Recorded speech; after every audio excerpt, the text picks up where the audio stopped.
and she scammed Indiana. Caitlin Clark is in a slump. Caitlin Clark, aka White Jesus, aka Jesus Clark, is in a slump. But guess what, Jesus? Guess what, Jesus? We're still riding with you, baby, and we're not giving up on you. Indiana Fever gets rid of one and adds another. The fix was in, bruh. I'm convinced the fix has been in this whole time, bruh. I'm sitting thinking about it. I'm sitting back thinking about it. I'm like, nah. DeWanna Bonner knew damn well she didn't want to come to Indiana. She knew she didn't want to be there. She knew she didn't want to be there. I think the fix was in. The Phoenix Mercury didn't have the bread to pay her. She said, I'm going to get the bag elsewhere, and then I'm going to force my way out to where within the first half of the season before All-Star, Alyssa Thomas, I'm going to be on your team. I think the fix has been in. I think the Phoenix Mercury knew this was going to happen.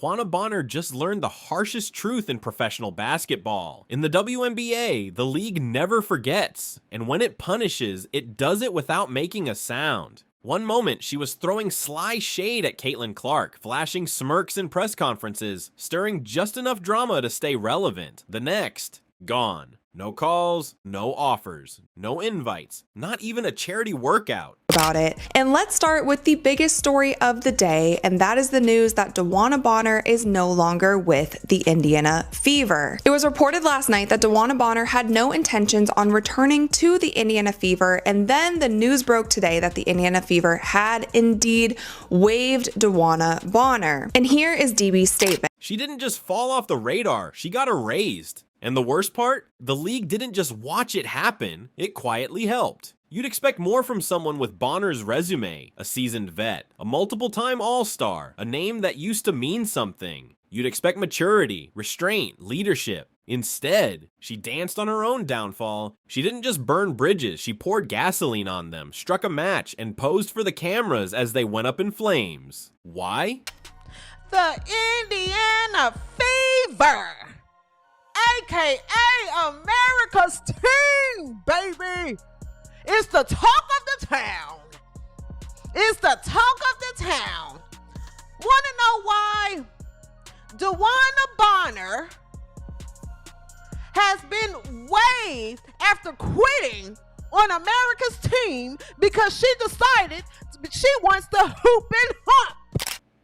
Because somewhere along the line, Bonner decided that her presence was enough, that her past performances were insurance against future accountability. She played diva in a franchise she barely bothered to show up for, and then had the audacity to act shocked when the league, the media, and her teammates finally said enough. She treated herself like a premium investment, a first-round stock, but the market had already moved on. And when it did, her value didn't just drop, it bottomed out fast. Because arrogance, no matter how shiny the shoes or how historic the stats, doesn't translate into leadership, it translates into rot. And the silence that followed? It wasn't the silence of reflection, it was the silence of rejection. The kind that echoes louder than boos. She walked away from her team, not just physically, emotionally, spiritually. She checked out mid-season, missed practices, iced out teammates, vanished when it mattered most, and still expected a hero's welcome? That's not absence, that's not injury. That's betrayal. Let's stop calling it anything else. Because this league, it's built on trust. Steph, did you have any parting message for DeWanna or anything? Like that, you coached her before the season, obviously. Yeah, I mean, first and foremost, obviously we're disappointed that things didn't work out. I love DB. I mean, DB is somebody that I have so much respect for. She's a Hall of Famer. And while I'm disappointed, I always, first and foremost, want her to be happy. And so I'm thankful for the time that we've had, and certainly, want her to be happy and wish her the best, and turning right now our focus to our team and what we can do to continue to get better.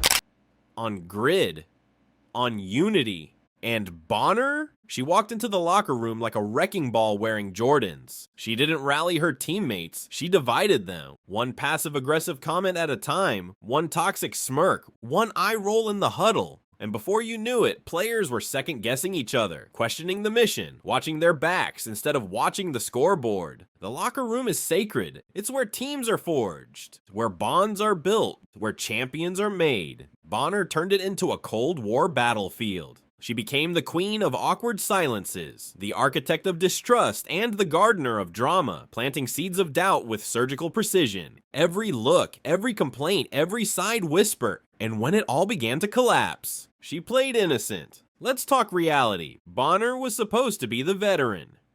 So DeWanna Bonner responded.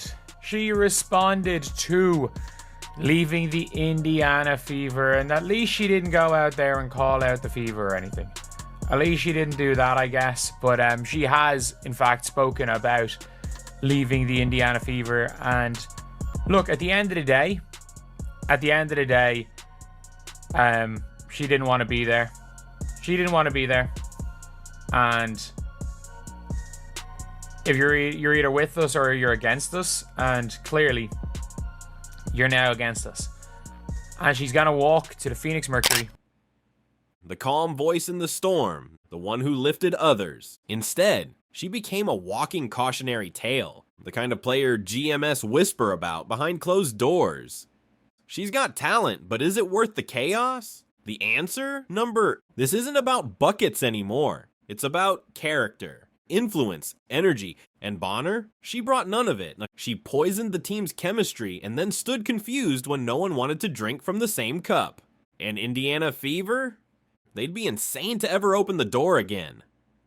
That chapter? It's not just closed. It's been torn out, shredded, and tossed into the fire she started. Bringing her back would be like downloading a virus onto a laptop you just fixed. The crash is guaranteed. Meanwhile, Caitlin Clark is out there bleeding for this game. Taking elbows, getting fouled dirty, playing through pain, and never once skipping a step. That's leadership. That's what earns loyalty. Bonner wanted to be the main character so badly. She forgot what it means to support the cast. And here's where it gets messier.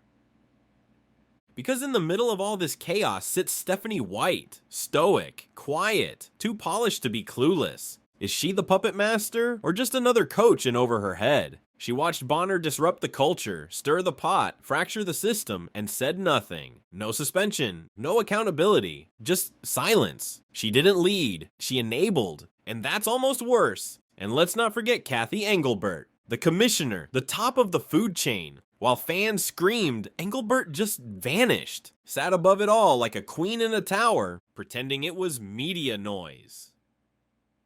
But silence? That's its own weapon, and her silence screamed double standards.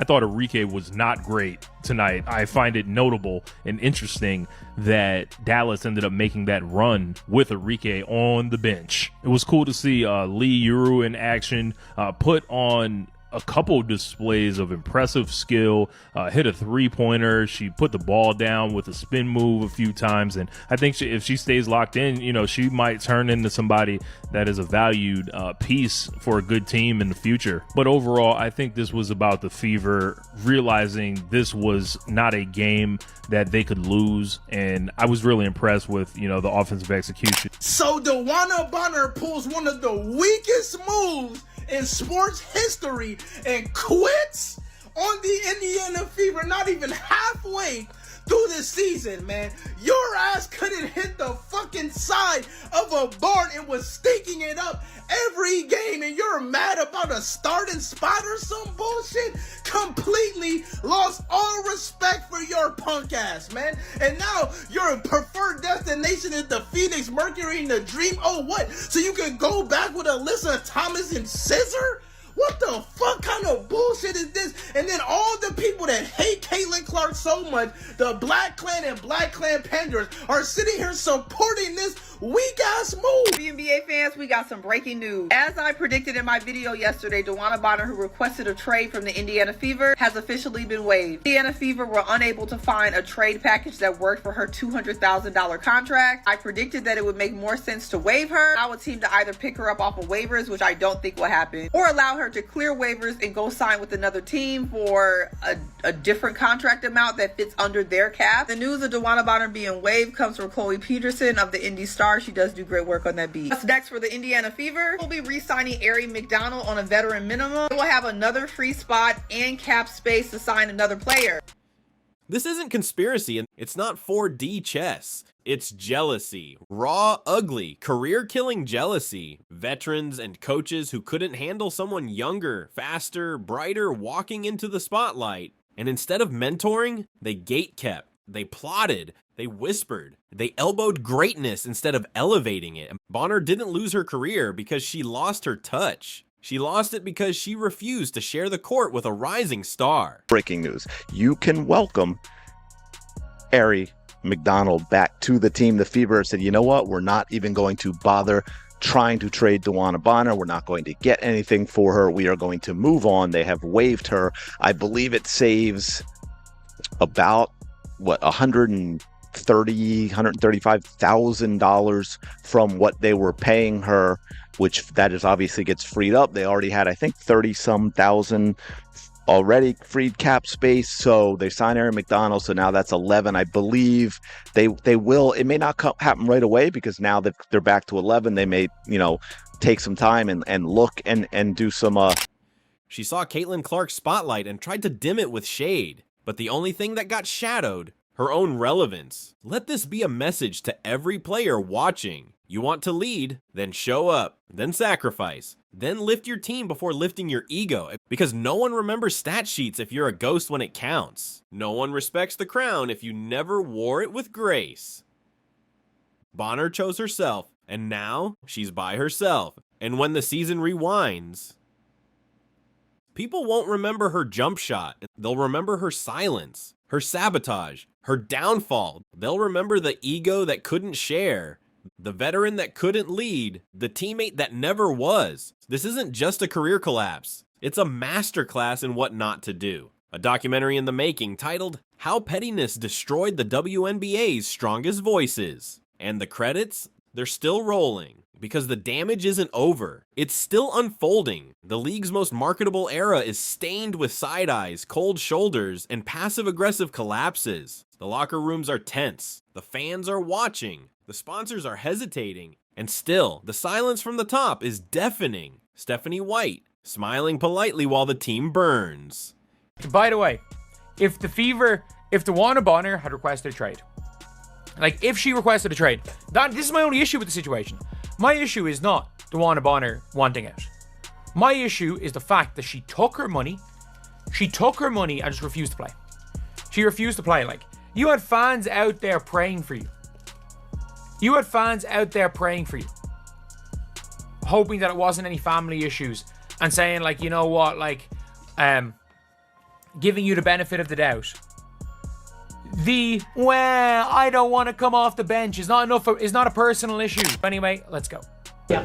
Do you kind of detail, I think she talked about how it didn't exactly go how she wanted in that. What exactly that entailed for you guys and her? Yeah, I mean, obviously DeWanna's a Hall of Famer, future Hall of Famer, one of the best that's ever played our game. We were really excited when she decided to come here in the off season.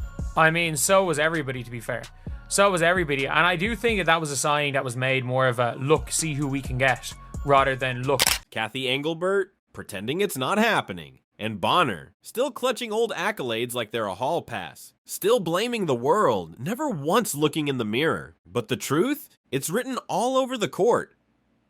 You can't lead if no one wants to follow you. You can't scream loyalty while bailing on your squad. And you definitely can't torch the next generation and expect to be remembered kindly. Outta Bonner thought she was writing a legacy. Instead, she wrote a warning. And now we're all reading it, line by line, game by game, collapse by collapse. The pettiness parade isn't over. It's just hitting its halftime show.